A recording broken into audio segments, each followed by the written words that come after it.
Amsiya. Zo'rmi? Qalay, yaxshimisiz? Abi o'y muncha kichkina o'y. Biz o'yga qarang qanday katta shipiri ham katta. Abir qurang kattaroq o'y. Yana boshladingmi sen? Ertaga sen uyingdan 10 metr baland qilmasam, men odam emasman. Tushundingmi? Turayam. Ko'tini yoqdim Amsiya.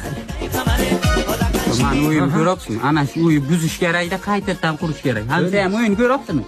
Shipiri baland. Ma'ni betoning 1.20 bo'lish kerak.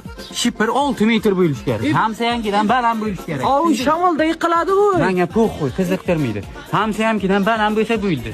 Hamsayani o'zingiz bossang, u hamsaya endi tortishadi, narsa qiladi. Nima qilasiz? Lishni qarajat. Amsiya. Bu antena ham pastku antena. Biz antenaga qarang qanday katta barabanski. Qurang shunday antena. Bu odam emas bu. Bu odam emas bu, pidaras. Bir kun men bu yerdan ko'chib ketishim kerak. Yo buni uyini portlatishim kerak, yo o'zini o'ldirishim kerak. Buni qutulaman. Men Toshkentga ketaman, sen uyi quraver. Toshkentga nima ketyapsiz? Ana shu antenani olamanda tomim ustiga televizorga keltirib qo'yaman. Toshkentdagi televizorga. Sen uyi qur davlat. Sen qisdanmasan. Sen ana unaqa qilmabsan. Bir narsa bir kun suv bosib o'ldiraman yo. Yomon ko't qo'yib Amsiya bo'ldi. Ko'ting bo'rtlasin, ey, o'l bu kun.